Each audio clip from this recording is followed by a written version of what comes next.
الرحمن الرحیم حدیث نمبر 193۔ مؤذن کا اذان کے لیے معاوضہ لینا کیسا ہے؟ آئیے سماعت فرمائیے۔ حضرت عثمان بن ابو العاص رضی اللہ تعالیٰ عنہ بیان کرتے ہیں، نبی اکرم صلی اللہ علیہ وآلہ وسلم نے مجھ سے آخری عہد یہ لیا تھا، میں ایسے شخص کو مؤذن بناؤں گا جو اذان دینے کا معاوضہ نہیں لے گا۔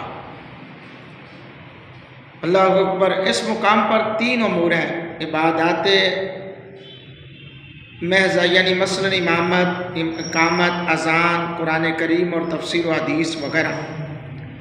نمبر 2 معاملات محضہ مثلا بیع، شراء اور اجارہ وغیرہ۔ نمبر 3 ان دونوں سے مرکب مثلا نکاح وغیرہ۔ اول ذکر امر کی اجرت منع ہے، آخری دونوں امور کی اجرت وصول کرنا جائز ہے۔ اس مسئلے پر دلیل حدیث باب ہے جو موجودہ ذکر کی گئی۔ حضرت عثمان بن ابی عاص رضی اللہ تعالیٰ عنہ کا بیان کہ حضور علیہ السلام نے مجھ سے یہ عہد لیا تھا کہ میں ایسے شخص کو بطور مؤذن تعینات کروں جو اپنی اذان کا معاوضہ نہ لے۔ حضرات گرامی قدر، فقہاء کے نزدیک پہلی صورت میں بھی معاوضہ وظیفہ منع تھا، پہلی 2 معاوضہ و وظیفہ منع تھا، لیکن فقہاء متاخرین نے اس کے جواز کا فتویٰ دیا۔ اس کی وجہ یہ ہے کہ قرون اولیٰ میں خلفاء، مؤذنین، ائمہ مساجد، خطبہ، مدرسین کے وظائف بیت المال سے دیے جاتے تھے۔ بعد میں اسلامی تعلیمات کے انحطاط کے باعث بیت المال سے وظائف کا سلسلہ باقی نہ رہ سکا، تاہم عصر حاضر میں فقہاء کرام کے فتویٰ کے مطابق مذکورہ خدمات سر انجام دینے والے لوگوں کے لیے مساجد و ادارہ جات کی انتظامیہ یا اہل محلہ و علاقہ جات کے لوگ جو ہیں وہ اپنی طرف سے وظیفہ مقرر کر سکتے ہیں۔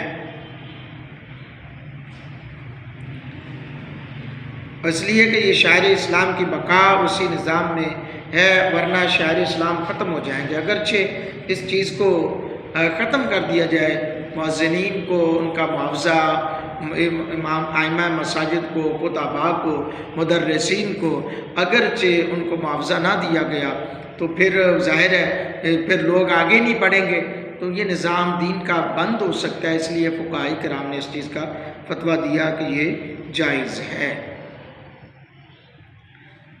تو حضرات گرامی قدر، حضرت ابوبکر صدیق رضی اللہ تعالیٰ عنہ کا عمل تھا کہ آپ ذریعہ معاش کپڑے کی تجارت کرتے تھے۔ جب آپ خلیفہ تعینات ہوئے تو آپ نے تجارت کا سلسلہ جاری رکھا۔ صحابہ کرام رضوان اللہ تعالیٰ مجمعین نے آپ سے عرض کیا، حضور آپ کی شایان شان اب یہ ہے کہ سلسلہ تجارت ختم فرما دیں اور بیت المال سے وظیفہ فرمائیں تاکہ خلافت کے خدمات سر انجام دینے میں کوئی دقت پیش نہ آئے۔ آپ نے صحابہ کی یہ تجویز منظور فرما لی۔ اسی واقعے پر قیاس کرتے ہوئے دینی و مذہبی خدمات انجام دینے والے لوگوں کے لیے بھی وظائف مقرر کرنا درست ہے۔ اللہ اکبر۔ اللہ رب العالمین ہم سب کو نبی رحمت صلی اللہ علیہ وسلم کے توسل سے دین حنیف کی سمجھ عطا فرمائے، آمین۔